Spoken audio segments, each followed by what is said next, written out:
Bismillahirrahmanirrahim. Assalamualaikum warahmatullahi wabarakatuh.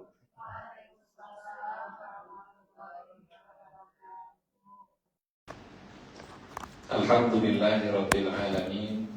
Wassalatu wassalamu ala asyrafil anbiya'i wal mursalin wa ala alihi wa ashabihi ajma'in. Rabbi shrah li sadri wa yassir li amri wahlul 'uqdatam min lisani yafqahu qawli. Allahumma la ilma lana illa ma 'allamtana innaka antal alimul hakim. Allahumma 'allimna ma yanfa'una wanfa'na bima 'allamtana wa zidna ilman wa 'amalan ya rabbal alamin. Amma ba'du. Faqala Allah ta'ala a'udzu billahi minasyaitonir rajim. Bismillahirrahmanirrahim. Wa qulna ya Adam uskun anta wa zawjukal jannah wa kula minha ragadan haitsu syi'tuma wa la taqraba hadhihi asy-syajarata fatakuna minadh dhalimin. فأزلهما الشيطان عنها فأخرجهما مما كانا فيه وقلنا اهبطوا بعضكم لبعض عدو ولكم في الأرض مستقر ومتاع إلى حين فتلقى آدم من ربه كلمات فتاب عليه إنه هو التواب الرحيم. صدق الله العظيم. Bapak Ibu, mudah-mudahan sehat semuanya. Semoga kita dapat ilmu bermanfaat di majelis pagi hari ini. Melanjutkan tadabbur surat Al-Baqarah ayat 35 sampai 37 insya Allah. Ayat 35 sampai 37 masih kisah Nabi Adam alaihissalam di surga. Setelah ayat sebelumnya Allah perintahkan malaikat untuk sujud dan iblis menolak dengan sombong, kemudian masuk dalam golongan kafirin. Wa kana minal kafirin. Kemudian di ayat 35 Allah Subhanahu wa taala berfirman kepada Nabi Adam, "Wahai Adam, tinggallah engkau dan istrimu di dalam surga, dan makanlah dengan nikmat berbagai makanan yang ada di sana sesukamu. Janganlah kalian berdua mendekati pohon ini, maka kalian berdua akan menjadi golongan yang zalim." Maka syaitan menggelincirkan, memperdayakan keduanya dari surga, sehingga keduanya dikeluarkan dari kenikmatan, dari segala kenikmatan ketika keduanya di sana. Dan kami berfirman, turunlah kalian. Sebagian kalian menjadi musuh bagi yang lain, dan bagi kalian ada tempat tinggal dan kesenangan di bumi sampai waktu yang ditentukan. Kemudian Adam menerima beberapa kalimat dari Tuhannya, lalu Allah menerima taubatnya. Sungguh Allah Maha Penerima Taubat dan Maha Penyayang. Ayat 35 sampai 37 ini kisah yang masyhur Nabi Adam dengan keluarga dan pohon yang dilarang oleh Allah Subhanahu wa taala. Sebelumnya kita sampaikan bahwa di dalam Al-Qur'an Allah kadang menggunakan kata ganti kami. Saya, kami, engkau, dia. Ada 4. Ana, anta, huwa, antum, nahnu. Ana, nahnu, anta, huwa. Selain itu enggak ada. Dan sejak ayat 34 kata gantinya nahnu. Dari ayat 29 kata gantinya huwa. Huwa alladzi khalaqalakum wa huwa bikulli syai'in alim. Kemudian di ayat 30 kata gantinya huwa. Qala, Qala itu huwa. Kemudian di ayat 31 kata gantinya masih sama. Wa 'allama Adama. Wa 'allama itu huwa juga. Kemudian di ayat 32 kata gantinya anta. Subhanaka la ilma lana illa ma 'allamta. Nah, innaka anta. Di ayat 33 kembali lagi kata gantinya qala huwa. Jadi kita kumpulkan jadi ana, huwa, anta, nahnu. Nah, di ayat 34 Allah menggunakan kata ganti nahnu.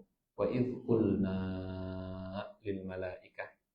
Bagaimana di ayat 35 juga Allah menggunakan kata ganti nahnu lagi. Wa qulna, dan kami berfirman. Masih ingat insyaallah ya kenapa dan apa hikmahnya Allah menggunakan kata ganti kami. Kata ganti kami itu bisa bermakna ada makhluk lain yang terlibat juga. Dan boleh jadi kata ganti kami itu kita juga bisa menyampaikan kepada anak laki-laki kita, anak perempuan kita yang baru menikah. Wa qulna ya Adam uskun anta wa zawjuka. Memberi nasihat pernikahan ke pengantin baru, kepada mempelai pria dan mempelai wanita, usahakan kalau tinggal masih satu atap. Uskun anta wa zawjukal jannah. Tinggallah engkau dan istrimu di dalam surga. Surganya beda atau sama? Hah? Surga Adam dengan surga Hawa beda atau sama? Sama atau? Hanya suami istri tinggal di surga yang berbeda. Satu tempat, satu atap. Ayat ini memang tentang kisah Nabi Adam di surga. Tapi tadabbur Al-Quran itu harus mencari hubungannya dengan kita. Apa relevansinya? Apa hubungannya ayat ini dengan saya dan dengan pasangan saya, dengan keluarga anak-anak saya? Kalau di ayat ini Allah berfirman dengan kata ganti kami, artinya mudah kita juga bisa menjadi bagian dari kami tersebut. Karena melibatkan makhluk, karena jamak. Jadi kita menyampaikan firman Allah kepada mempelai pria, mempelai wanita, atau bahkan kepada keluarga kita sendiri, ke pasangan saya sendiri, usahakan suami dan istri itu tinggalnya satu atap, satu rumah, dan kalau bisa LDR-nya jangan terlalu sering, terlalu lama. Itu kan makna uskun anta wa zawjuka jannah. Tinggallah Anda dan pasangan Anda dalam surga. Yang sama atau yang beda surganya? Sama surganya. Memang tidak haram LDR-an, LDM antara suami dan istri. Haram tidak? Enggak haram. Enggak haram. Cuma tiap keluarga pasti beda-beda. Yang ideal mudah-mudahan bisa menjadi impian. Ya mudah-mudahan di masa tua, syukur-syukur sejak muda gitu ya, bisa bersama. Minimal non PJKA cenanya.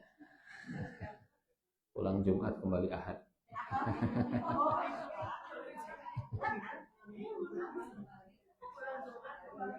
Ya. Jadi Senin sampai Jumatnya di luar kota, Jumat pulang, Ahad balik lagi gitu. PJKA.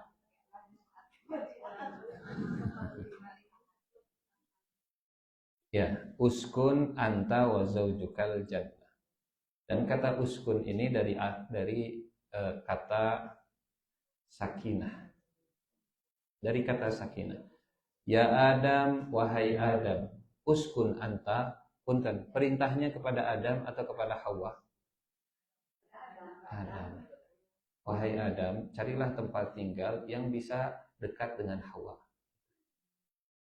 Panggilannya bukan ya Hawa uskuni anti wa zaujukal jannah. Jadi kalau melihat ayatnya bukan istri yang ngikut suami, Tapi suami yang ngikut, di mana istrimu, disitulah engkau tinggal. Uskun anta wa zaujuka. Perintahnya bukan ya Adam wa ya Hawa uskuna.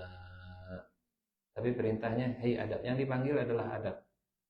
Karena tanggung jawab tempat tinggal, ya, tanggung jawab yang dibebankan oleh Allah kepada Adam dan kaum Adam. Uskun, tinggallah dengan sakinah, atau kalau terjemahan ini, tinggallah engkau. Kata sakinahnya nggak tercapture dalam terjemahan, tapi dalam redaksi bahasa Arabnya uskun itu bukan sekedar tinggal. Cari tempat tinggal yang memang betul-betul bisa sakinah di sana. Punten.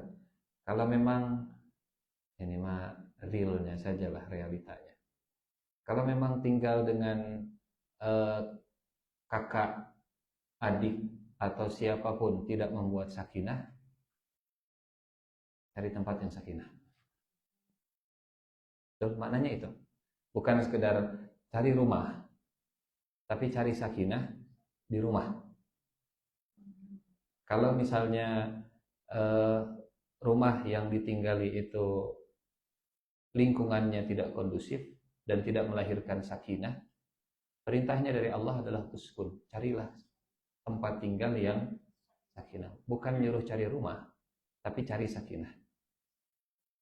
Walaupun ukuran rumahnya 2x1 kuburan.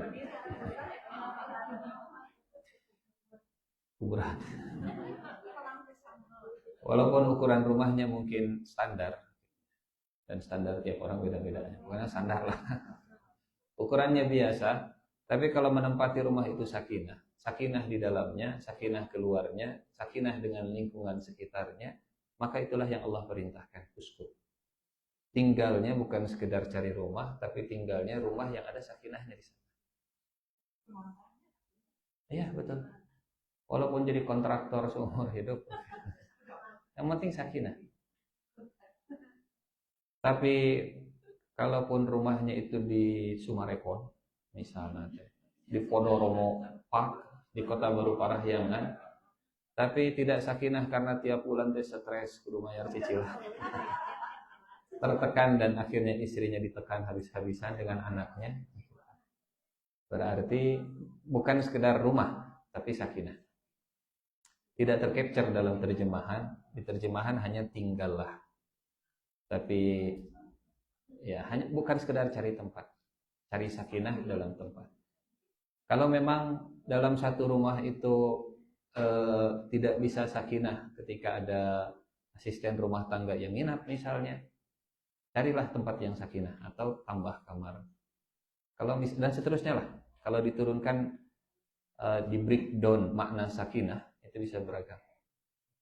Kalau memang sakinahnya rumah tangga bapak dan ibu itu di puncak gunung, puncak gunung lah sakinahnya.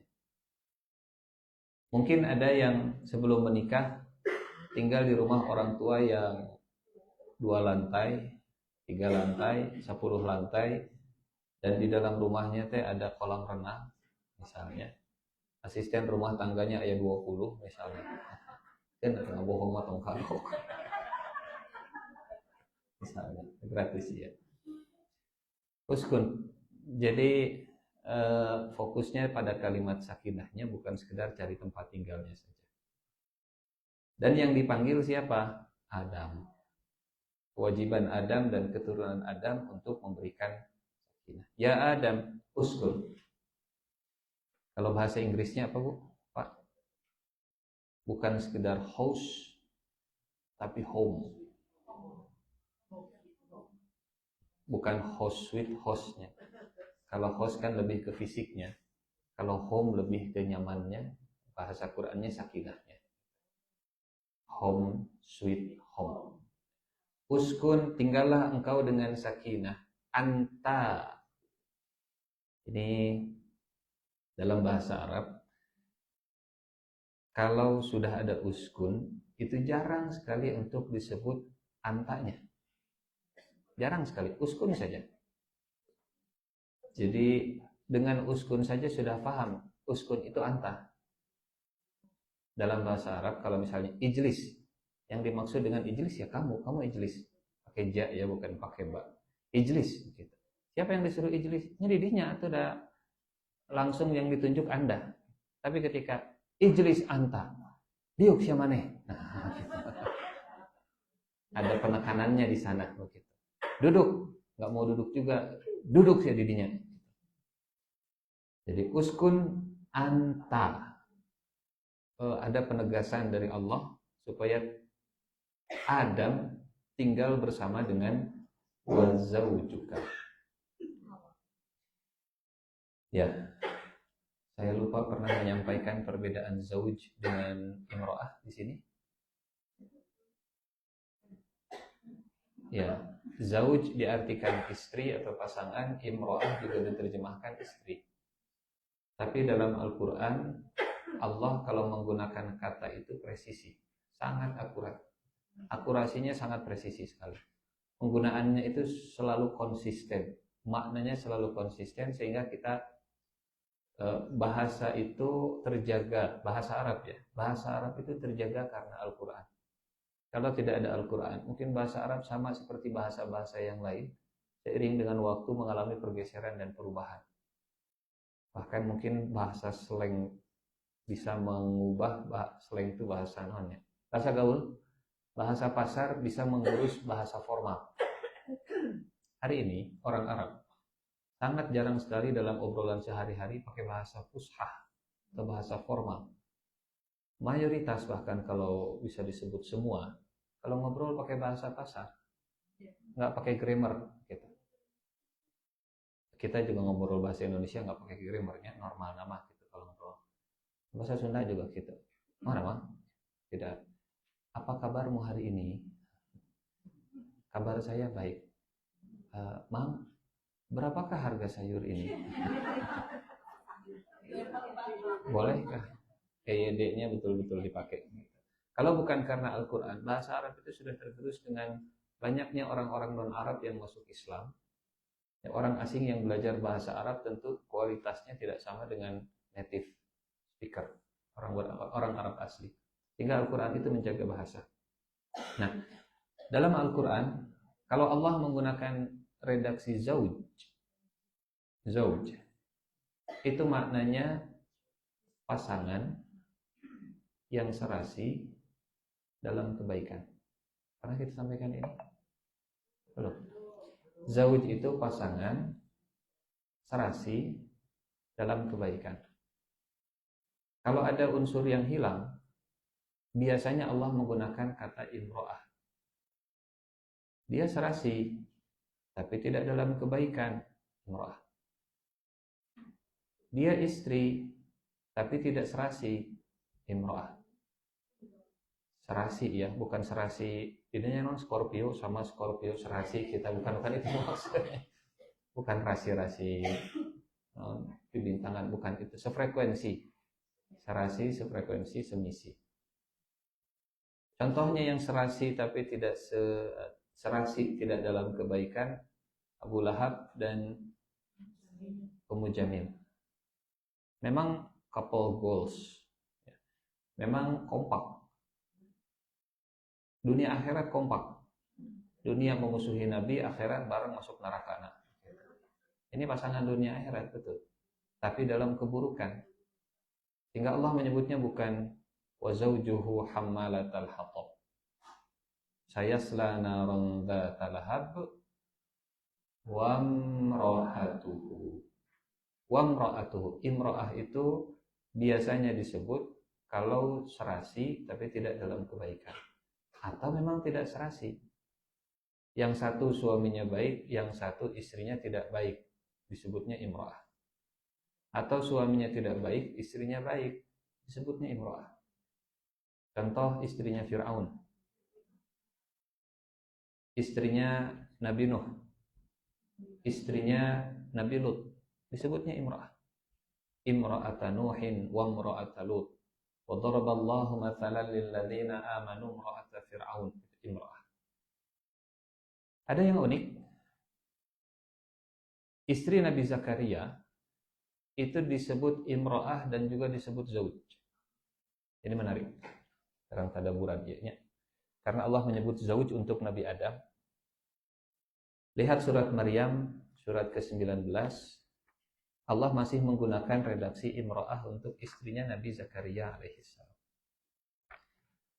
Saat Nabi Zakaria berdoa, ya Allah, istri saya mandul. Di ayat ke-5, Nabi Zakaria berdoa, Rabbi inni wahanal 'adh qala rabbi inni wahanal 'adhmu minni washta'ala ar-ra'su shayba wa lam akun bidu'aika rabbi shaqiyya wa inni khiftul mawaliya min wara'i wa kanat imra'ati aqira fahab li min ladunka waliyya. Di ayat ke-5, istri Nabi Zakaria disebut dengan imra'ah.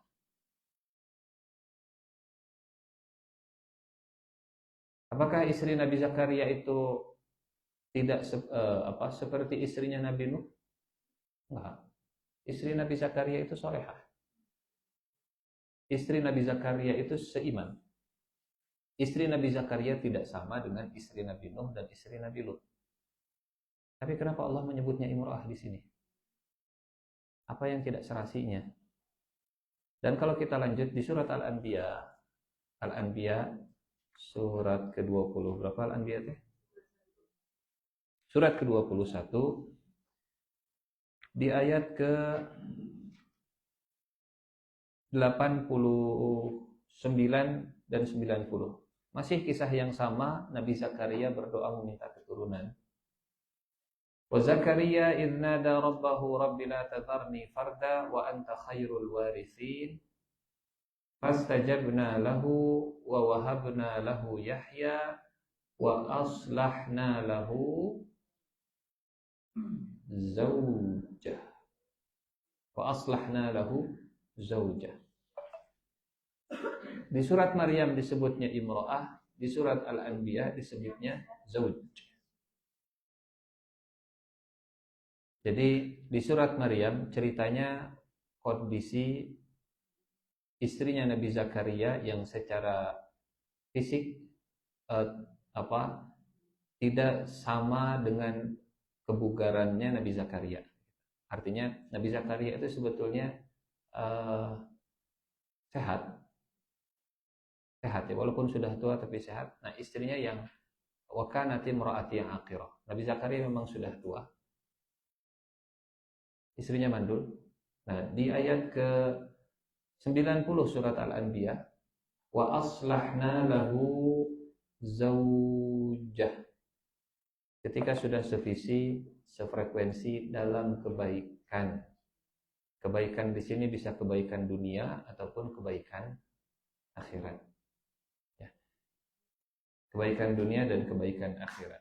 Sehingga saat hamil, saat akhirnya Allah memberikan amanah keturunan kepada Nabi Zakaria, sebutannya jadi zauj.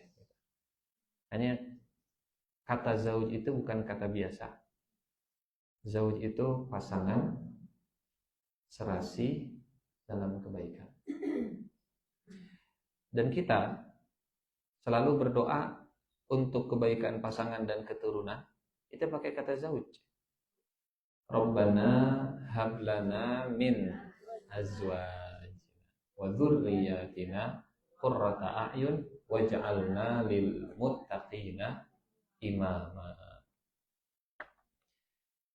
Jadi dari keluarga berlanjut kepada kepemimpinan. Berikanlah kepada kami pasangan dan keturunan yang menyejukkan pandangan dan jadikan kami pemimpin orang yang bertakwa. Sebelum jadi pemimpin, pastikan pasangan dan keturunan qurrata a'yun. Karena kalau pemimpin rumah tangganya tidak qurrata a'yun, terganggu, jadi beban. Ya, di luar kepemimpinan itu butuh konsentrasi penuh. Tapi kalau di dalam urusan domestiknya juga tidak qurrata a'yun, jadi berat gitu, jadi beban. Sebelum Nabi Adam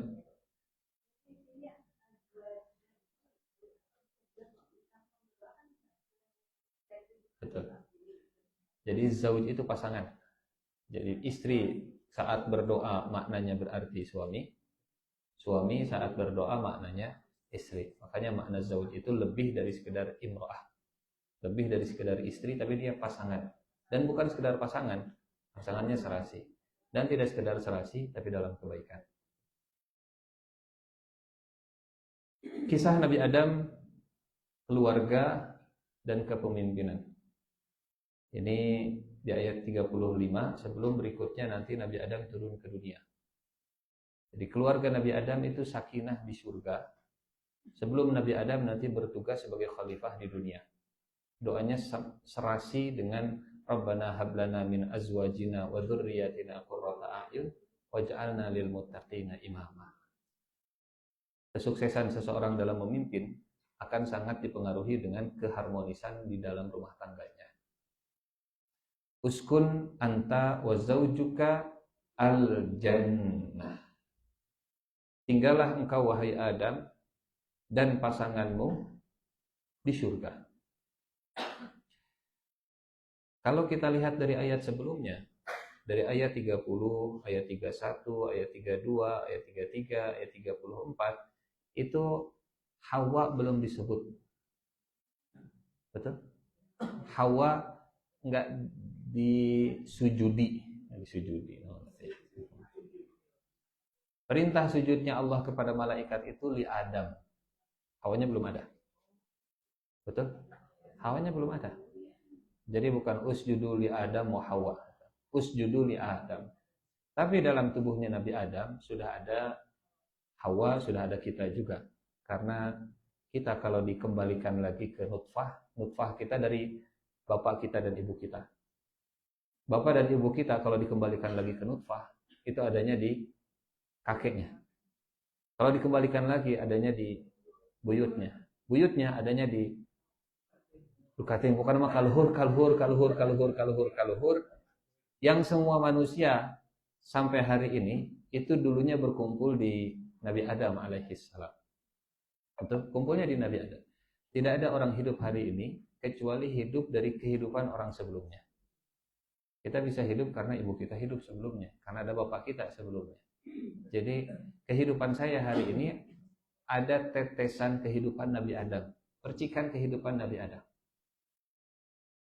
Jadi sujudnya memang kepada Nabi Adam. Hawanya belum diciptakan, tapi dengan sujudnya malaikat ke Nabi Adam itu seperti penghormatan malaikat kepada seluruh manusia. Baru di ayat 35 Allah menyebut Adam dan Hawa. Kata Ibnu Katsir dalam tafsirnya, ketika Nabi Adam tinggal di surga, Nabi Adam itu merasa kesepian. Fastauhasya Adam. Istauhash itu kesepian. Jadi seindah-indahnya surga, walaupun Nabi Adam itu dimuliakan, dihormati oleh para malaikat di dalam surga, tapi seperti masih ada yang kurang nikmat di surga. Nikmat apakah gerangan? Nikmat zauj. Nikmat pasangan. Maka saat Nabi Adam itu sedang, nah ini yang menjadi dalil, apakah surga Nabi Adam itu surga yang akan kita tempati nanti? Karena surga yang akan kita tempati nanti itu tidak ada tidurnya. Sementara saat Nabi Adam tidur, Hawa diciptakan oleh Allah Subhanahu wa taala. Kok bisa Nabi Adamnya tidur di surga? Berarti ini bukan surga yang sama dengan kita nanti, karena tidur itu sama dengan kematian. Nah, gitu. Argumentasi sebagian ulama yang mempertanyakan atau berargumentasi bahwa surga Adam dengan surga kita nanti itu dua surga yang berbeda. Nabi Adam sedang tidur, kemudian dikeluarkan tulang rusuknya yang sebelah kanan, sebelah kiri, Bu? Kanan lelahnya. Kiri mana belok langsung. Sebelah kiri, tulang rusuk yang sebelah kiri, yang paling bengkok diciptakan Nabi Adam alaihissalam. Betul, yang paling bengkok. Sehingga kata Nabi, jangan dipaksa untuk lurus dan juga jangan dibiarkan tetap bengkok.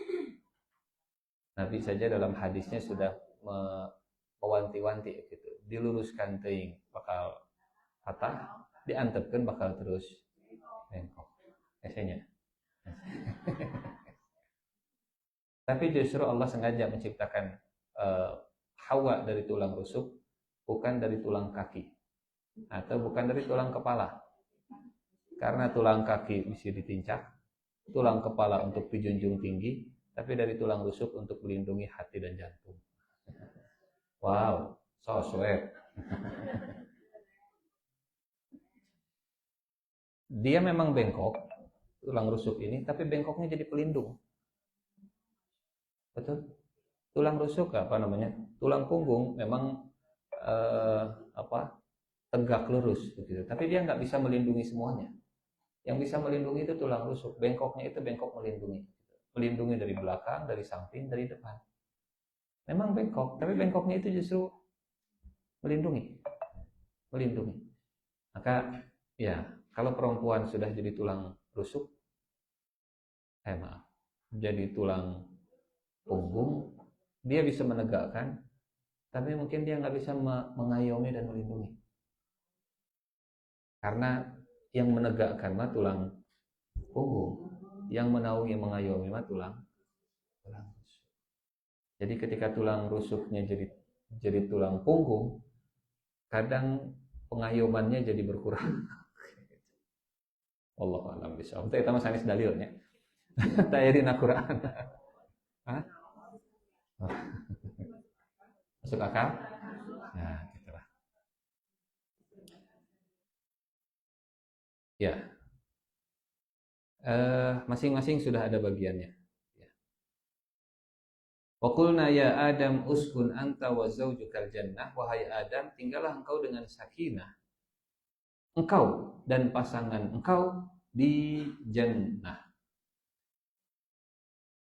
Kita hari ini menyebutnya baiti jannati. Kalau bahasa Quran sakani jannati. Terjemahan bahasa Indonesia mah kita kan ya antara bait dengan sakan, ya terjemahannya rumah. Tapi kalau bait itu nuansanya lebih ke tempat buat tidur di malam hari. Bait itu artinya rumah, tapi bait itu dari kata mabit. Mabit itu apa, Bu? Bermalam. Bermalam. Kita mabit di mana? Di masjid ngendong gitu. Bukan katanya mabitnya singkatan. Nah, singkatan mabit teh makan, bincang-bincang, tidur. Mabit itu artinya bermalam. Jadi rumah disebut bait. Betul. Makanya cuma malam saja begitu. Kita nggak ke Muzdalifah siang-siang. Asal malamnya ada di sana, habis. Mina juga begitu. Yang penting malam harinya di Mina. Yang penting nginapnya di Mina. Urusan ke siang-siangnya bade ke Mekah, bade ke mana begitunya, mau ke pasar. Yang penting malamnya menginap di sana. Maka bait disebut bait itu kalau rumah tersebut memang hanya untuk tidur, dipakai untuk bermalam dan menginap. Tapi kalau rumah disebut sakan, karena di rumah tersebut kita mendapatkan ketenangan, sakinah, kenyamanan, home. Sarang semut di dalam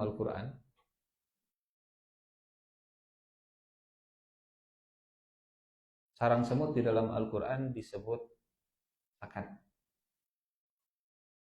Surat apa itu cerita semut? An-Naml. An-Naml itu surat ke-27. Jadi kata kaum semut ke bangsa semut, surat An-Naml ayat 18. Hatta idza atau ala wadin namli qalat namlah ya ayyuhan namlu dkhulu masakinakum. Masakinakum itu diterjemahkan sarang, tempat tinggal, rumah. Akar katanya sama, sakan. Ya ayyuhan namlu, wahai kaum semut, udkhulu, masuklah kalian semua masakinakum, ke dalam sakan-sakan kalian, ke dalam sarang-sarang kalian yang di situ kalian mendapatkan sakinah. Jadi sarang semut itu sarang yang penuh dengan sakinah. Di sarang semut itu ya, kalau ini kan Allah menyebutnya sakinah ya. Allah menyebutnya sakan, rumah yang sakan. Belajar dari sarangnya semut, rumah seperti apa yang sakinah. Ibu kalau di rumah ada semut, kan banyak tah semut teh, seueur pisan. Kemudian kalau mereka masuk ke dalam sarang semut, ribut moal eta semut. Recet moal. Walaupun jumlahnya banyak, tapi tenang, adem begitunya. Teu recet gitu. Wah, kela tabrak hadir taruh hadir. Ari saya tenang. Belajarlah sakinah dalam rumah seperti rumahnya semut. Siruk betul. Kita belajar dari An-Naml karena Allah mengabadikan semut jadi nama surat tersendiri. An-Naml. An-Naml artinya semut. Apa yang bisa kita tadaburi, tafakuri dari semut? Rumahnya. Udkhulu masakin. Salah satunya adalah dari rumahnya. Pak Ustadz, ari pemimpin di sarang semut teh bapana atau ibuna? Ibuna memang. Karena ada sama semut begitu ya. Ya ayyuhan namlul khulu masakinakum. Wahai semut, masuklah ke dalam sarang kalian. Dan tertib, teratur begitunya.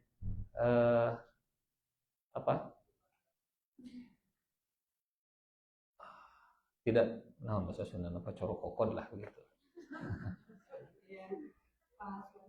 Pas suruh-suruh. Wa qulna ya Adam uskun anta wa zaujukal jannah. Wahai Adam, tinggallah engkau dengan sakinah bersama pasanganmu di jannah, di surga.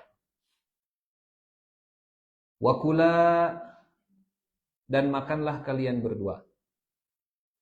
Perhatikan redaksinya. Kalau tempat tinggal, ya Adam uskun anta wa zaujuka. Kalau makan bukan kul anta wa zaujuka. Kalau makan bukan kul anta wa zaujuka, tapi kula itu bukan saya ya, kula itu makanlah kalian. Wa kula, dan makanlah kalian berdua. Apa bedanya? Redaksinya dipisahkan antara tinggal dengan makan. Tadi kita sampaikan tempat tinggal memang tanggung jawab Adam untuk bersama dengan istri. Tapi urusan makan disebutnya berdua. Ini jadi kerjasama kalau disebut berdua oleh Allah Subhanahu wa taala. Wa kula. Dan punten, tanpa disuruh pun di surga mah pasti bakal makan.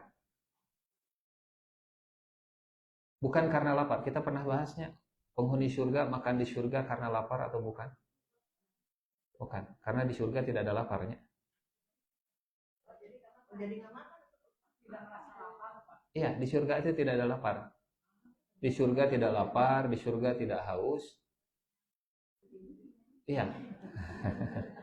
Kita lihat surat Toha.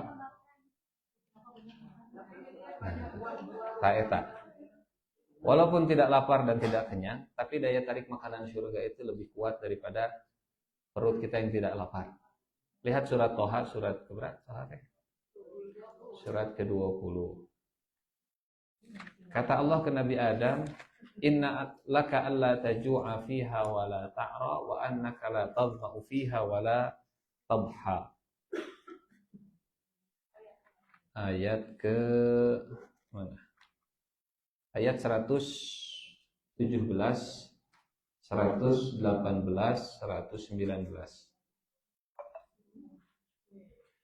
Faqulna ya Adam inna hadza aduwwun laka wa li zawjika fala yukhrijannakuma minal jannati fatashqa inna laka alla taju'a fiha wa la ta'ra wa annaka la tadma'u fiha wa la tadha. Kemudian kami berfirman, wahai Adam, iblis ini musuh bagimu dan bagi istrimu. Maka sekali-kali jangan sampai dia mengeluarkan kalian berdua dari surga, nanti kamu atau kalian yang celaka.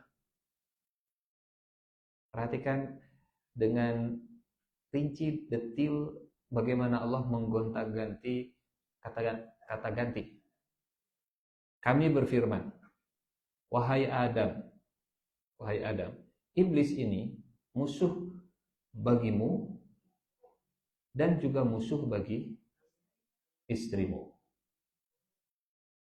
Dipisahkan, bukan ini musuh bagi kalian berdua. Tapi dipisah oleh Allah, musuh bagimu dan juga musuh bagi istrimu. Di antara maknanya, cara syaitan dalam memusuhi Adam dengan cara syaitan dalam memusuhi Hawa dibedakan. Karena daya tarik yang bisa menggelincirkan laki-laki dengan daya tarik yang menggelincirkan istri, setan punya caranya tersendiri. Kalau disebut setan itu PhD di bidang psikologi manusia. Setan tidak akan langsung menggelincirkan seseorang sebelum mempelajari tabiatnya, karakternya, wataknya, kelebihannya, kekurangannya, SWOT analisisnya dilakukan. Betul, kalau bicara pintar mah pintar. Iblis itu cerdas luar biasa. Banyak yang tergelincir, bahkan orang yang tadinya di pandangan manusia itu soleh dan taat. Semoga Allah jaga kita, gitu ya. Hanya satu golongan yang nggak bisa digoda oleh iblis.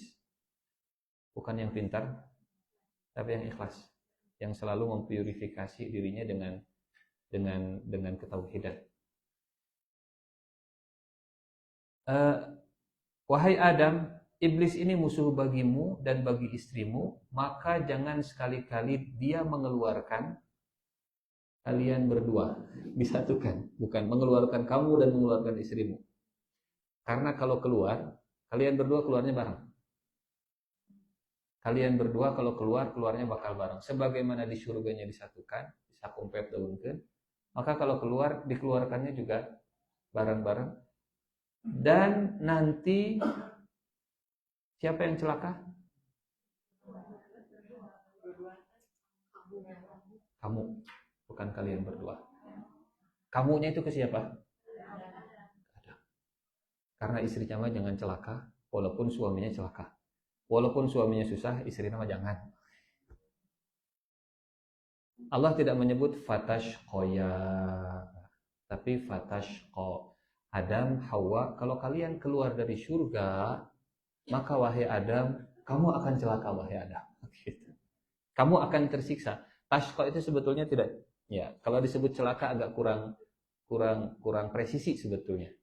Tashqo itu susah, repot, rudet, riweuh, hese, pagujud dan seterusnya lah, itu makna fatashqo. Jadi saat Adam keluar dari surga, tinggal di dunia, maka yang riweuh adalah engkau wahai Adam. Hawa mah ulah riweuh, karena Adam nu riweuh. Ya lumayan mata.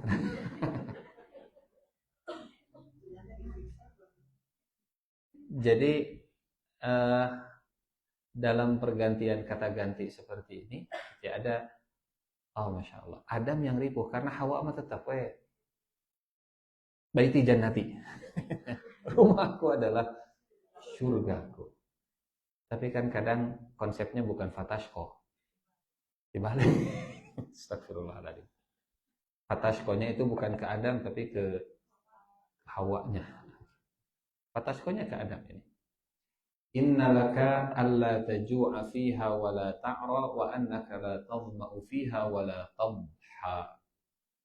Di surga, ya, di surga engkau tidak akan kelaparan dan tidak akan telanjang. Di surga engkau tidak akan kehausan dan tidak akan ditimpa panas matahari. Jadi makannya di surga itu bukan karena lapar. Minumnya di surga bukan karena haus. Bukan karena lapar dan haus. Beda dengan kita di dunia, makan dan minum itu karena sudah salatri, sudah kesang tiris, gitu. Sudah susah untuk ngomong, sudah nggak bisa berdiri tegak, kita makan.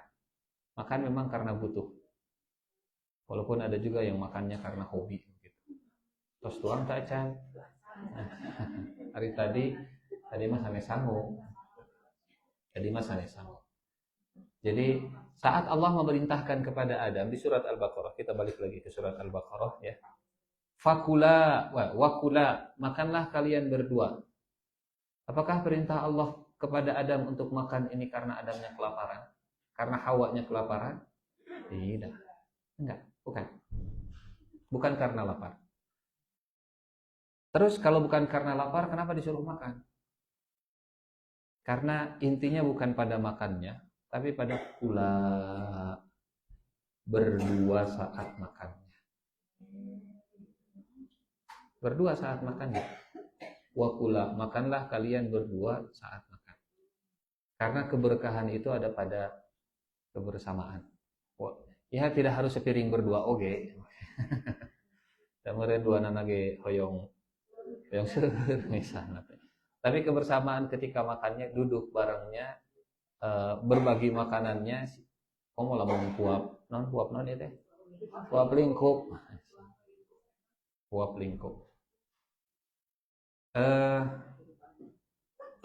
Saya lupa pernah menyampaikan atau belum di sini tentang hadis Nabi antara halal haram syubhat dengan hati.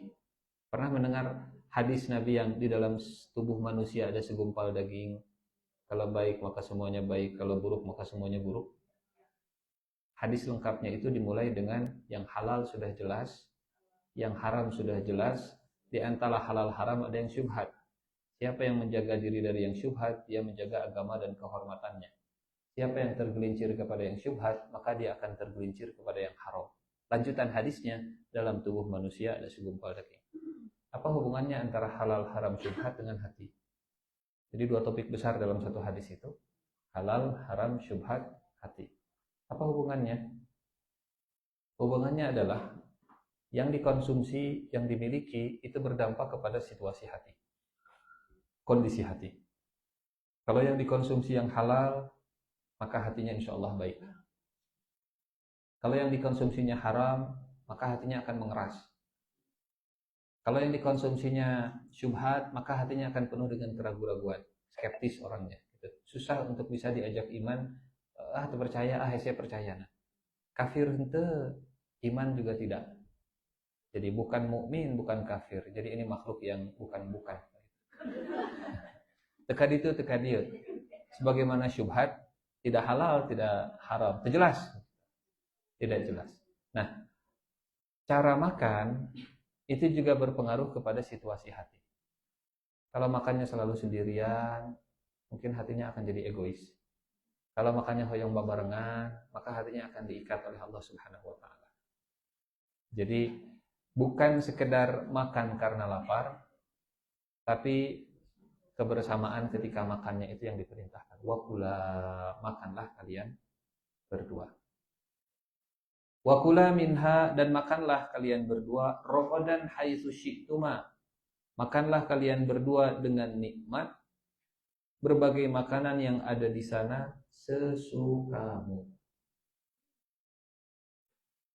Di hadis Nabi menjelaskan, ceritakan tentang apa bahasa Indonesianya rowo itu ya. Rakus identik gembul. Penghuni surga itu diberikan kemampuan makan 100 orang perkasa. Tapi bukan karena lapar. Hebat kan? Kalau makannya banyak karena lapar mah wajar dan normal. Nama biasa, penghuni rowo teuing can makan sabaraha hari 3 hari gitu. Ini perutnya nggak pernah lapar, tapi makannya banyak. Dan kata orang Yahudi, ya Muhammad, saat Nabi menyampaikan hadis tentang makanan penghuni surga, kata orang Yahudi, ya Muhammad, orang makan dan minum, kalau banyak, maka dia akan buang air besar. Kata Nabi, penghuni surga, sistem pencernaannya akan dibuang melalui keringat. Dan keringatnya penghuni surga wangi. Tidak bau kelek, tidak bau ketek. Naon bedana kelek ketek? getek. Ieu mah kelek, ieu mah ketek. Lamun duanana getek. Kelek ketek, kelek ketek, kelek ketek. Jadi sudah makannya banyak, perutnya tidak kelaparan dan badannya juga wangi luar biasa. Wa kula minha ragadan haitsu syi'tuma, makanlah kalian berdua yang enak-enak dimanapun kalian suka. Tolong terjemahkan dengan bahasa kekinian. Makanlah kalian berdua yang enak-enak dimanapun kalian suka. Bahasa sekarangnya apa Bapak Ibu? Wisata kuliner lah. Suami dengan istri di restoran manapun yang enak-enak. Itu aplikasinya buat kita hari ini. Itu perintah Allah. Betul. Kan di dalam rumah uskun anta, keluar rumah makan yang enak-enak. Supaya pulang ke rumah nanti uskun anta lagi. Supaya uskun antanya tadi jajan di luar. Saya nggak bilang jajan di restorannya, di luar makan di luar. Masak nama di dapur makannya di teras. Jadi ayat ini akhirnya di forward langsung ke suami masing-masing. Pulang pengawasan tadi dapat ilmu mengamalkan surat Al-Baqarah ayat 30. Eta nu pangnempel nama. Wa kula minha ragadan haitsu syi'tuma. Makanlah kalian berdua yang enak-enak dimanapun kalian suka. Mun bisa dipapai eta kafe nu aya di mall teh hiji-hiji. Pak, kafe itu acan, ayo. Kafe nu eta acan, ayo. Kalau niatnya mengamalkan ayat Al-Qur'an, mudah-mudahan Allah memudahkan. Kada tarik aminah ya.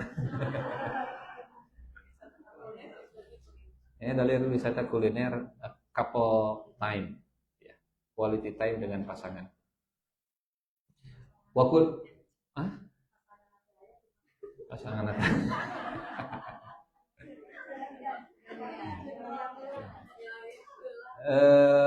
Traktir we batur lah. Oh ya keneh pasangan. Mudah-mudahan pahalanya sama. Wa kula minha ragadan haitsu syi'tuma wa la taqraba hadhihi syajarah. Di ayat 35 instruksinya ada 3. 1, kebersamaan dalam tempat tinggal. 2, menikmati di luar rumah, ya. Makan bersama di luar rumah dengan pasangannya. Dan yang ketiga, hati-hati dengan yang Allah larang. Pak, eta siga nu bagus, restoranna ulah eta mah jualan babi misalnya. Tapi da cenah enak reviewna ge 5 bintang 5 gitu. Enggak tetap. Wala taqraba, jangan dekati. Punten, wala taqrab atau wala taqraba? Dua-duanya jangan. Bukan hanya untuk Adam, tapi juga untuk Hawa. Kula untuk dua-duanya. Wala taqraba, dan janganlah kalian berdua mendekati hadhihi syajarah. Mendekati pohon ini atau itu? Ini atau itu? Apa bedanya ini dan itu? Betul. Jadi diajak oleh Allah, Adam, jangan dekati pohon ini. Hadihi. Wala taqraba hadihi. Jadi setelah perintah itu, Nabi Adam kemudian menjauh. Setiap kata di dalam Al-Quran itu ada makna dan menggambarkan sebuah cerita. Saat Allah mengatakan wala taqraba hadihi, posisinya dekat. Stay away. Hati-hati. Ini tegangan tinggi, jangan dekat-dekat. Perintahnya pun larangannya jangan mendekat atau jangan makan. Jangan makan buah pohon ini atau jangan mendekati pohon ini. Kenapa jangan mendekati?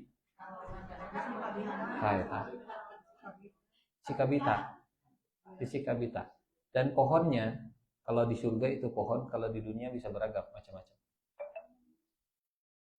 Pohon di dunia bisa beragam. Misalnya, lamun listrik mahnya, lamun PLN, jangan dekat-dekat, tegangan tinggi. Bukan jangan dipegang, jangan dekat-dekat karena ada jarak yang sekian meter langsung nyetrum. Wala taqrabah.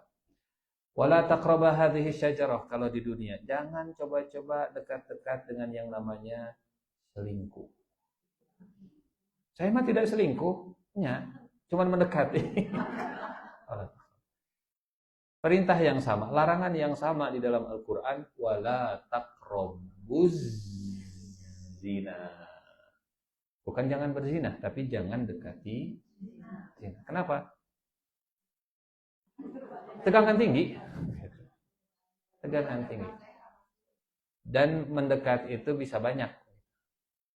Dan syaitan itu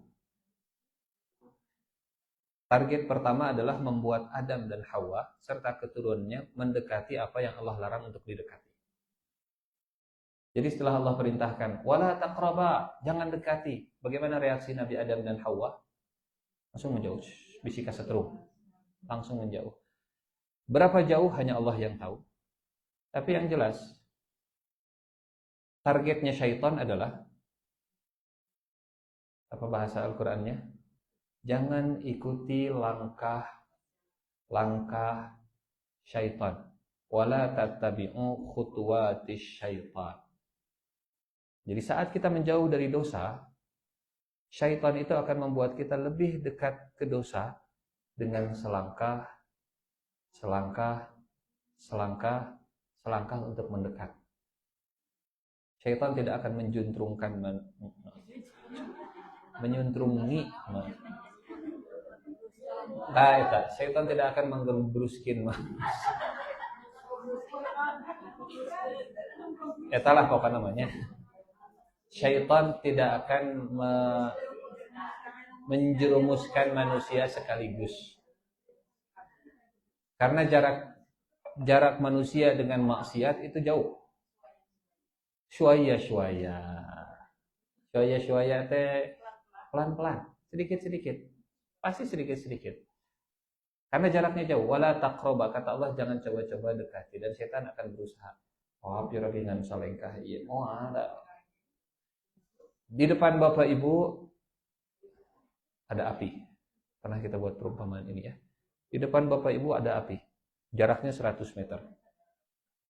Ada kebakaran. Tapi nggak kelihatan. Penasaran, akhirnya melangkah lebih dekat. Kata damkar, bu, pak, tongnya ketan. Wah, itu naon piragingan salangkah. Itu namanya khutuwati syaitan. Langkah-langkah. Sampai satu langkah, kita terbiasa, setan akan datang lagi. Nah, salangkah dewe meh rada jelas. Ti dieu mah teu jelas ketinggalina. Penasaran. Akhirnya satu langkah lagi. Pak, bu, kamu caket teuing bisi kaduruk. Oh, teu bisi keneh.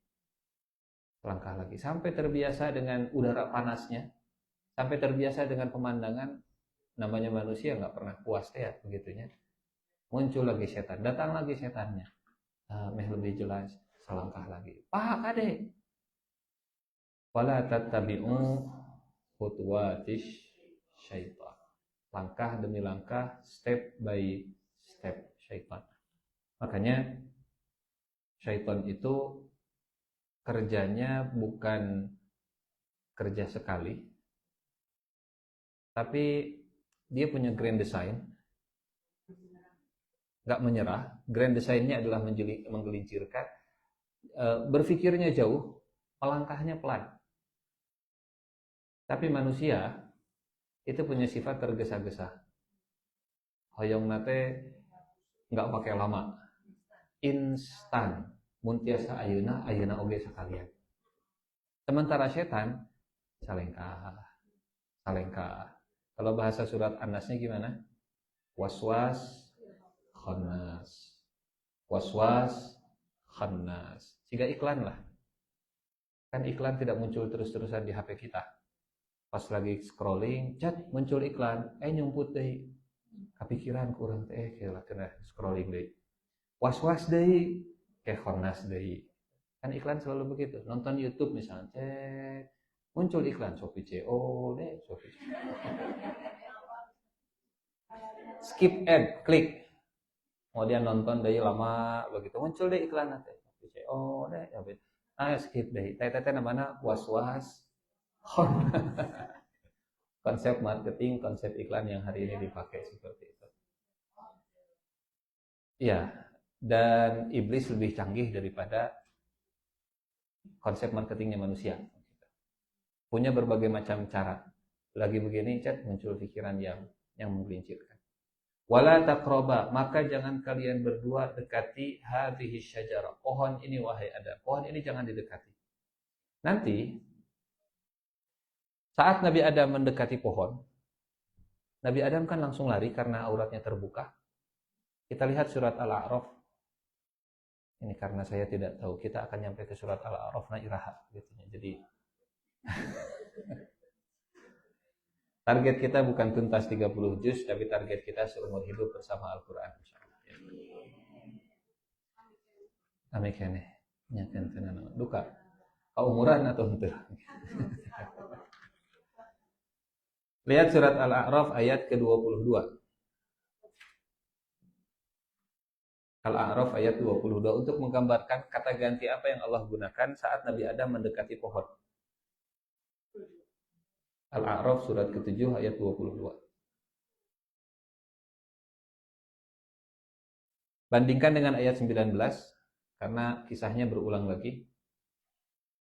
Di ayat 19 surat Al-A'raf, wa ya Adam uskun anta wa zawjukal jannah fakula min haitsu syi'tuma wa la taqraba hadhihi syajarah fatakuna minadh dhalimin.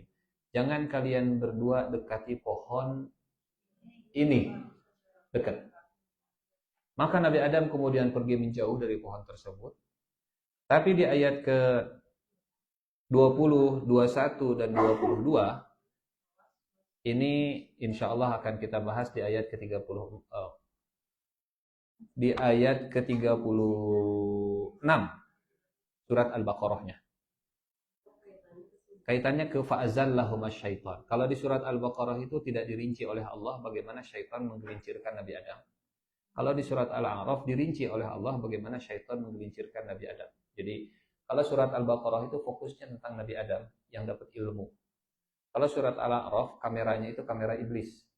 POP, perspektif iblis dalam kisah Nabi Adam. Jadi ada kacamata malaikat, ada kacamatanya Nabi Adam, ada kacamatanya iblis. Jadi semua kalau dikumpulkan semua kisah itu jadi satu sinema yang menarik. Bapak Ibu kalau bikin video, konten, video, kalau kameranya satu arah, itu penonton jadi kadang ini misalnya gitu ya. Betul. Maka kalau di studio itu kamera ada banyak. Sekian detik itu geser kameranya. Itu apalagi kalau konser. Kalau konser itu kan kamera ada banyak dan pindahnya kamera itu sesuai dengan hentakan musik. Betul. Kalau orang bikin konten misalnya, kontennya itu geser sesuai dengan hentakan musiknya. Betul? Nah, Al-Quran jauh lebih canggih dari itu. Makanya tadi kalian berdua, kamu, aku, dia, geser-geser. Kalau di surat Al-A'raf, kameranya kamera dari kacamata iblis. Fawaswasalahuma syaitan. Singkat cerita kita ke ayat 22. Saat Nabi Adam memakan buah, mencicipi pohonnya, kemudian terbuka auratnya. Kemudian kata Allah, wa nadahuma rabbuhuma. Allah memanggil Nabi Adam. Nada itu memanggil jarak jauh. Kalau jarak dekat namanya naja. Sehingga kalau jarak dekat namanya munajat. Kalau jarak jauh namanya nida. Nida itu panggilan kencang jarak jauh. Dan Allah kemudian menyeru Nabi Adam, wa nadahuma rabbuhuma alam anhakuma an tilkuma syajarah wa aqul lakuma inna syaitana lakuma aduwwum mubin. Wahai Adam, wahai Hawa, bukankah aku telah melarang kalian dari pohon ini atau itu?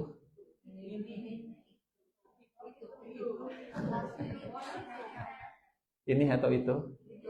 Tinggal di terjemahan. Itu. Betul? Itu. Waktu Allah ngasih tahu Adam, jangan dekati pohon ini. Waktu Nabi Adam makan, kemudian terbuka auratnya, kata Allah, bukankah sudah saya larang untuk mendekati pohon itu? Kameranya terasa menjauh. Waktu dikasih tahu, jangan dekati pohon ini. Kameranya itu dekat, antara Adam dengan pohonnya dekat. Tapi setelah Nabi Adam malah mendekat dan mencicipi, kemudian Nabi Adamnya terbuka auratnya, kemudian Nabi Adamnya lari-lari, mencari daun yang bisa menutupi anggota tubuhnya, auratnya. Lumpat kali itu, menjauh, kata Allah, bukankah sudah saya larang untuk mendekati pohon? Set, itu. Jadi geser kameranya dari mendekat, sekarang posisinya ke menjauh. Ada pergerakan, ada motionnya begitu ya. Tidak stay. Ini juga memang nggak gampang. Ya. Kalau kameramen harus moving itu nggak gampang, tapi itu yang bikin penonton jadi lebih tertarik. Betul? Lebih seru. Baik. Nah ini mah buat media partner ini mahnya. Memang ya, antara ustadznya nu gerak-gerak hari itu tadi gitu. Atau kamerana kayak perlu diputar aya nu seuri cek di capture tah. Aya nu seuri kieu gitu. Kayak balik deui ka dia balik itu. Ala kulli hal Al-Qur'an luar biasa. Balik lagi kita ke surat Al-Baqarah. Uskun anta wa zawjuka al-jannah wa kula minha ragadan haitsu syi'tuma wa la taqraba. Di ayat 35 ini ada larangan kepada Nabi Adam, dan larangan inilah yang membuat sebagian ulama kemudian mengatakan bahwa surga Adam tidak sama dengan surga kita, karena surga Adam ada larangannya, sementara surga kita nanti tidak ada larangannya. Pokoknya beda pendapat lah begitu ya, biasa. Yang tidak biasa mah beda pendapatan. Wala taqraba hadhihi syajarah. Punten, Bapak Ibu punten. Yang dilarang oleh Allah ada berapa pohon? Yang dibolehkan oleh Allah ada berapa banyak?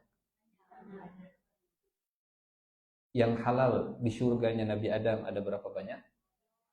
Banyak. Yang dilarang ada berapa banyak? Satu. Yang menarik yang dibolehkan atau yang dilarang?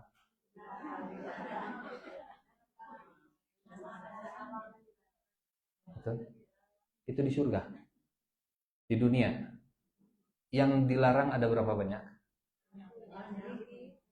Banyak atau di dunia. Banyak di dunia yang dilarang oleh Allah.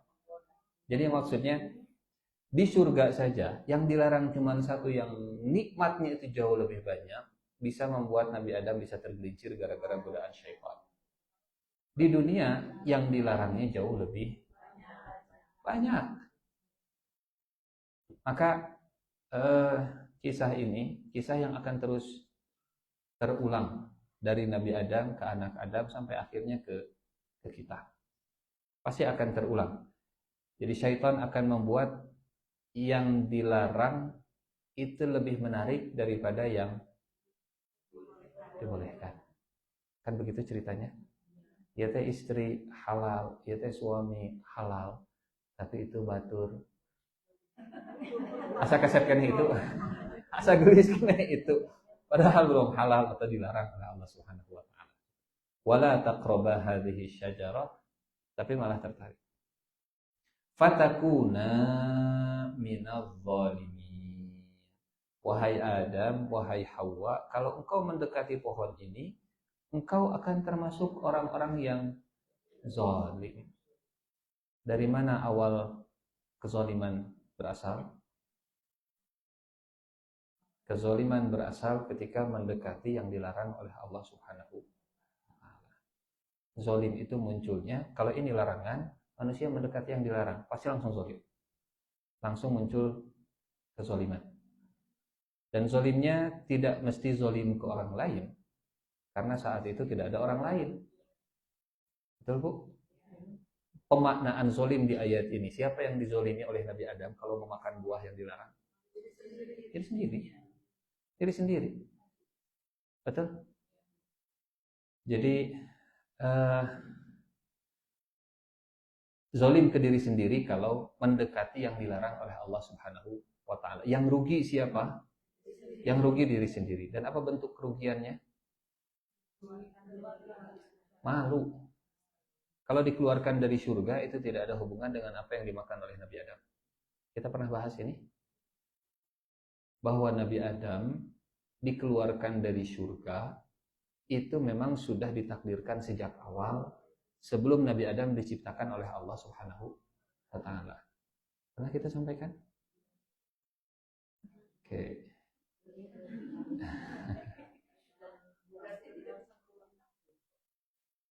Jadi peristiwa Nabi Adam yang memakan buah yang dilarang ini adalah bagian dari apa bahasa kitanya? Training sebelum Nabi Adam nanti akan dijadikan khalifah di muka bumi. Dulu kayaknya kita pernah ceritanya sebuah perusahaan kayak. Masih ingat? Saya pemilik perusahaan. Ibu misalnya sebagai pegawai di perusahaan saya. Contoh menyebutnya punten. Kemudian saya membroadcast WA, broadcast email kepada seluruh karyawan di perusahaan PT Angin Ribut. Saya ownernya. Saya umumkan bahwa saya sedang merekrut talenta baru, SDM baru. Dan SDM ini saya rekrut dari daerah terluar, terpinggir, terjauh. Saya rekrut dari daerah mana Indonesia paling luar teh? Irian. Karena terluar lah begitunya. Daerah perbatasan terluar, saya akan rekrut aslinya dia dari sana dan saya akan bawa dia ke sini untuk di training di kantor pusat. Di kantor pusat. Nanti kalau saya sudah rekrut dia, tolong Bapak dan Ibu hormati dia. Saya akan bawa dia di sini untuk melihat seperti apa sistem kerja di kantor pusat. Nanti sistem kerja di kantor pusat supaya dibawa ke kantor cabang yang akan saya bikin di sana. Saya ingin bikin kantor cabang di Merauke. Saya ingin bikin kantor cabang di Pulau Weh, di Sabang sana.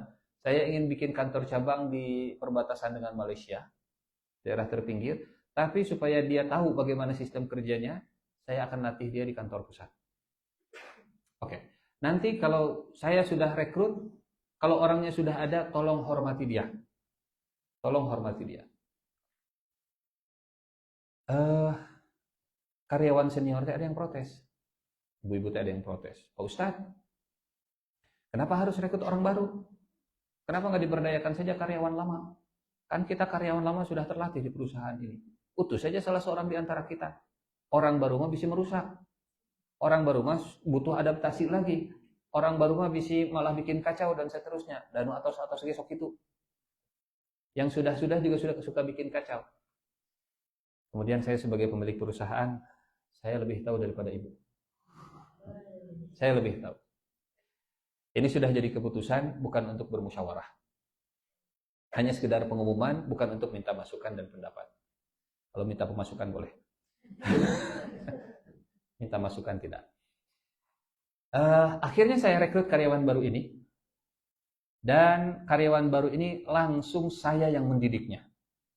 Saya yang langsung merekrutnya, saya yang langsung melatihnya, saya yang langsung mendidiknya, bukan HRD, bukan HCD, dan seterusnya. Dan setelah itu saya minta karyawan baru ini untuk presentasi di depan seluruh Bapak dan Ibu. Presentasi, tolong presentasikan tentang perusahaan ini. Dengan fasih karyawan baru yang saya rekrut ini menceritakan. Jadi yang saya pahami dari bisnis proses perusahaan ini adalah begini, slide-nya dibuat dengan sangat bagus. Nggak bisa dibuat oleh Bapak dan Ibu sebagai karyawan senior. Bahkan pemahamannya lebih hebat, menyeluruh dan utuh, dari mulai produksi, kemudian ke sales-nya, marketingnya, keuangannya, promonya, segala macam dijelaskan. Sampai Ibu dan Bapak karyawan senior itu begini. Benernya. Dan ini mah langsung di training sama Pak Ustadz sebagai owner, nah. Beda memang didikan langsung owner mah. Oke. Terima kasih Bapak sudah presentasi. Seperti yang saya sampaikan, Bapak Ibu karyawan senior, tolong hormati karyawan yang saya rekrut baru ini. Semuanya menghormat kecuali satu yang tidak. Hormat, gerak, cut.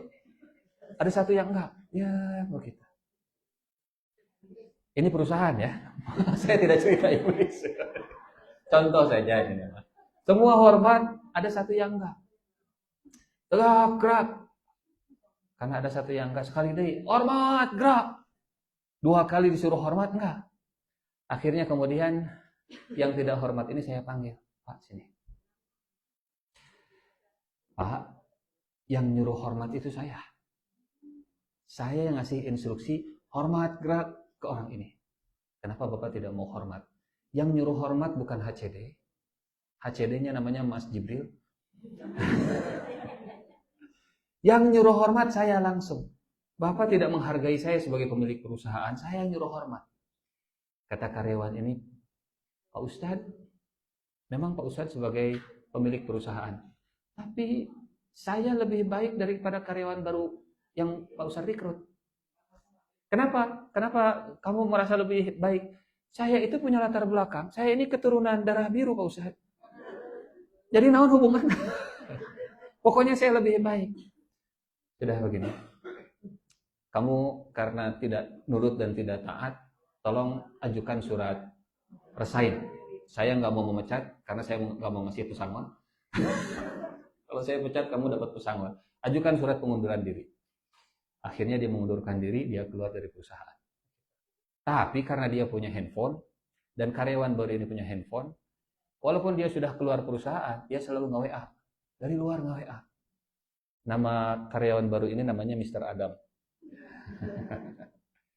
Mr. Adam. Tahu nggak Mr. Adam?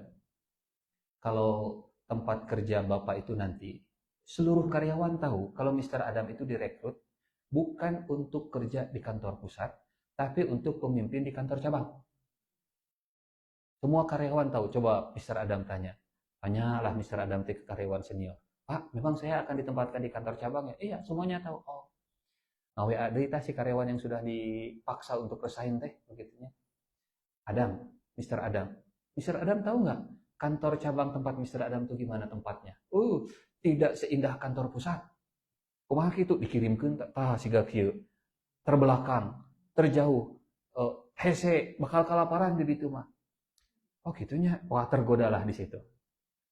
Kemudian kata karyawan yang sudah resign tadi, tapi saya tahu trik supaya Mr. Adam tidak dimutasikan ke kantor cabang. Oh gitu, naon rahasiana? Ada ruangan rahasia.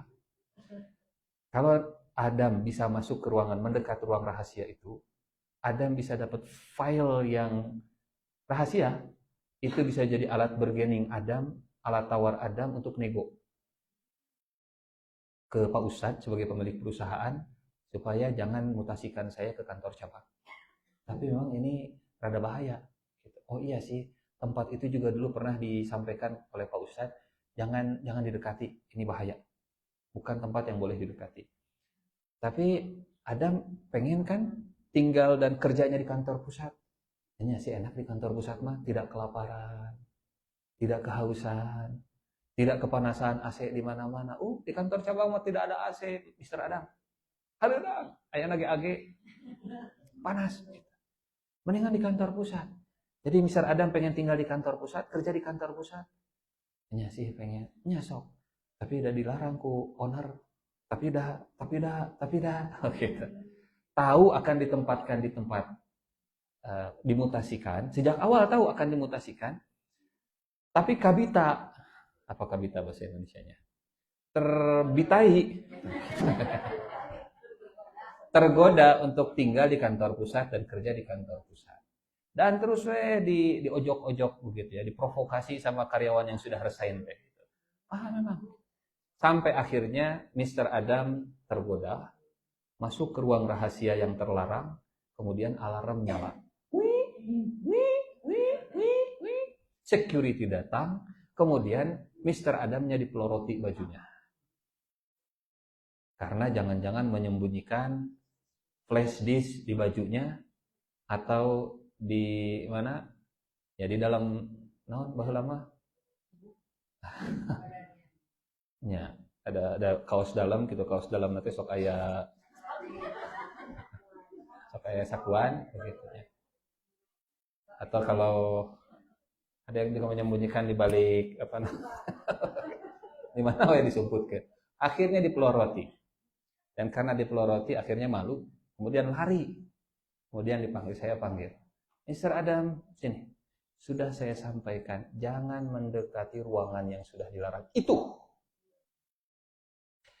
Apa? Ya sudah, kalau kamu minta maaf, saya ajarkan bagaimana caranya minta maaf. Pak Ihsan, tolong minta maaf ya. Tolong ampuni saya Pak Ihsan ya, karena Pak Ihsan udah bagus. Sok bilang begitu. Pak Ihsan, punten, abi salah. Pak Ihsan udah bagus bisa. Ya sudah, saya maafkan. Nah, Mr. Adam, training Mr. Adam di kantor pusat sudah selesai. Sesuai dengan kontraknya, saya merekrut Mr. Adam. Mr. Adam akan saya mutasikan ke kantor cabang. Dan ini termasuk salah satu latihan. Mr. Adam, nanti di kantor cabang itu akan banyak godaan-godaan. Baik, Mr. Adam, silahkan berangkat besok ke kantor cabang. Ini tiketnya, ini mobilnya, ini semua perlengkapannya, silahkan pergi ke sana. Jadi Nabi Adam alaihissalam turun ke bumi itu bukan sebagai hukuman memakan buah yang dilarang.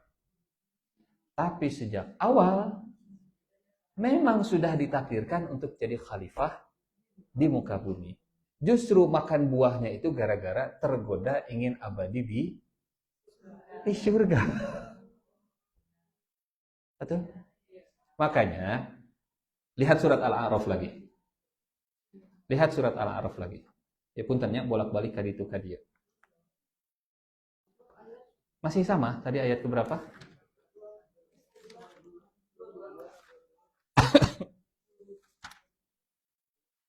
Ayat ke-20. Ayat ke-20. Kemudian syaitan membisikkan pikiran jahat kepada mereka agar menampakkan aurat mereka yang selama ini tertutup.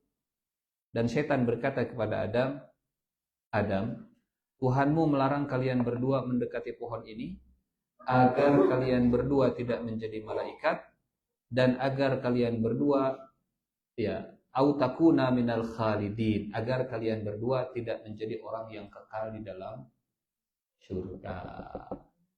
Jadi Adam pengen abadi tinggal di kantor pusat, caranya makan buah itu.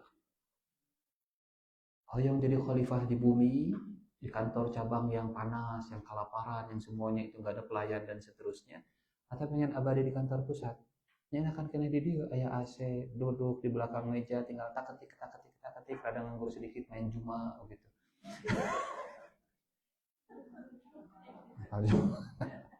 Enak gitu mas, AC.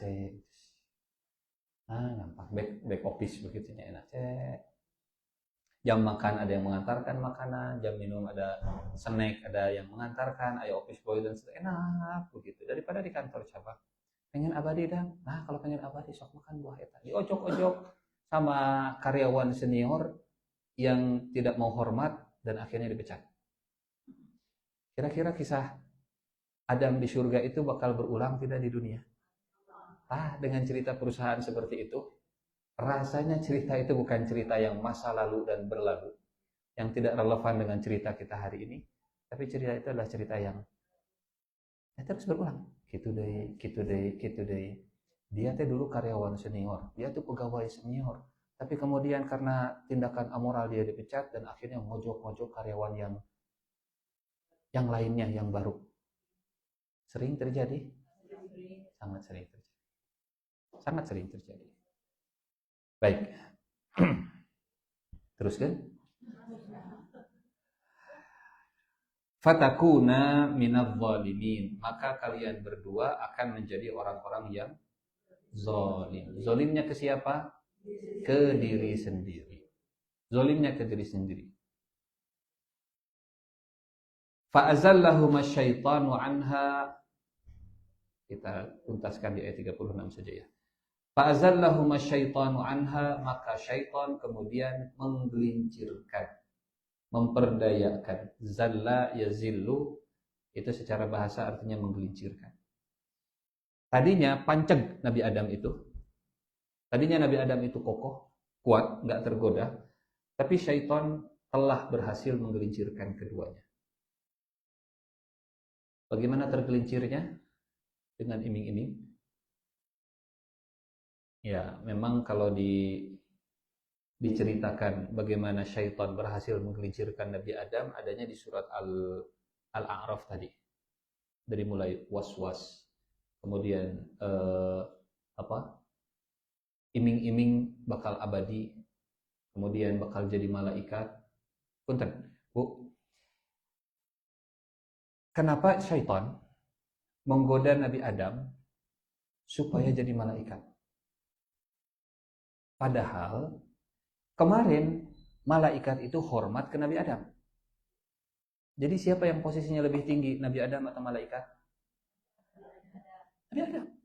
Tapi kenapa syaitan membisikkan ke Nabi Adam supaya jadi malaikat? Kan asa anehnya. Betul? Adam dihormati oleh malaikat, tapi syaitan menggoda Adam supaya jadi malaikat. Karena manusia punya kecenderungan ingin menjadi sesuatu yang bukan dirinya. Asa enak sih karena menjadi batur.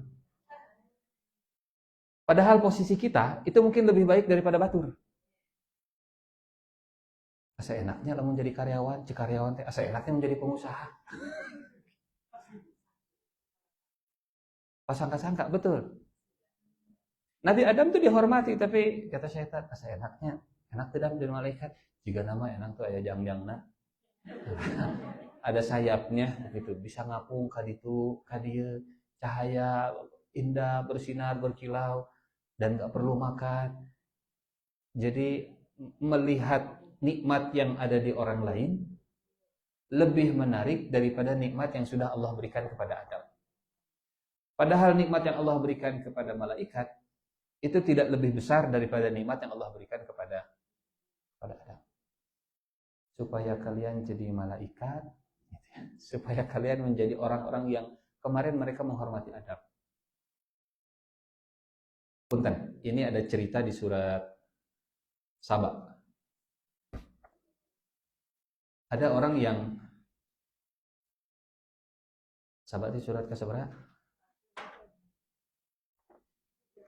34. Surat 34. Jadi orang-orang Sabah ya. Ayat ke-19. 18 19.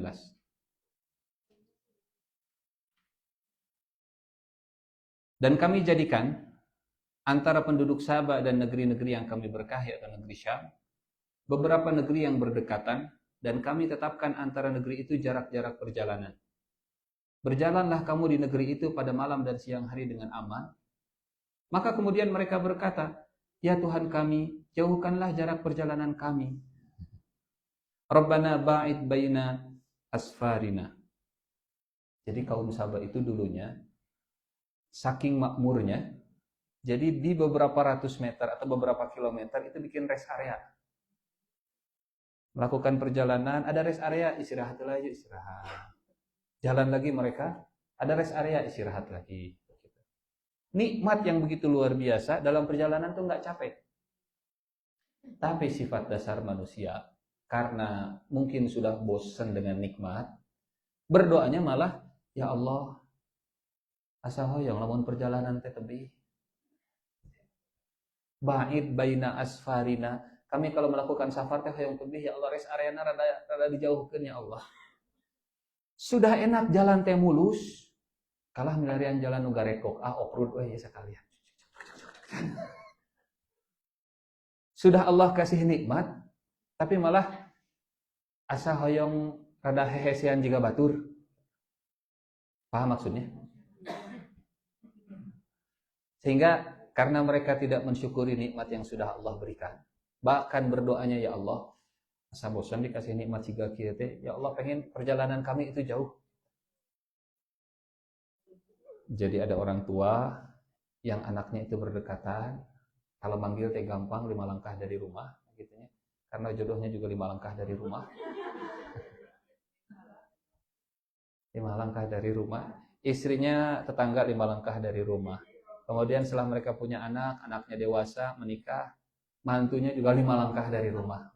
Terus seperti itu. Tapi kemudian orang ini bilang, ari batur rumahnya, aya tempat pulang kampung, ari urang pulang kampung ka mana? Ya Allah, asa hoyong papencar ameh. Doanya orang sahabat ya begitu. Orang mah kemana nih kampung halaman teh aya di dieu jeung di dieu, ya Allah. Jauhkanlah jarak perjalanan kami, pencarkanlah kami ya Allah, supaya kami bisa merasakan dalam perjalanan itu ada kenikmatan dalam perjalanan dan kerinduan. Orang yang sudah diberikan kenikmatan, kaum Saba ini, tapi mereka kufur dengan nikmat dan akhirnya berdoa untuk susah. Maka kata Allah, وَظَلَمُوا أَنفُسَهُمْ, maka mereka menzolimi diri mereka sendiri, فَجَعَلْنَاهُمْ أَحَادِيث وَمَزَّقْنَاهُمْ كُلَّ مُمَزَّقْ, maka kami jadikan mereka bahan pembicaraan dan kami hancurkan mereka sehancur-hancurnya. Mazzaqa yumazziqu itu kami robek, kami kami pisahkan yang satu dengan yang lainnya. Kaum Saba itu kaum Yaman, orang Arab asli. Zaman dulu mereka kumpul di Yaman. Tapi setelah peristiwa ini, ada Arab yang ke Syam, ada Arab yang ke Madinah, ada Arab yang ke Indonesia, ada Arab yang ke mana-mana. Jadi dulunya mereka ngumpul satu. Cuman karena sakulibet teh urang deui ieu teh nya. Ya Allah, pencarkanlah kami. Kita mengulangi masalah. Dan itulah yang dieksploitasi oleh iblis. Sudah jadi sudah dihormati dan dimuliakan, tapi digoda oleh syaitan supaya jadi malaikat, supaya merasakan seperti apa hidupnya malaikat. Wallahu a'lam bishawab. Insyaallah nanti pertemuan berikutnya kalau ada umur kita lanjutkan ayat 36 insyaallah, karena belum selesai ya.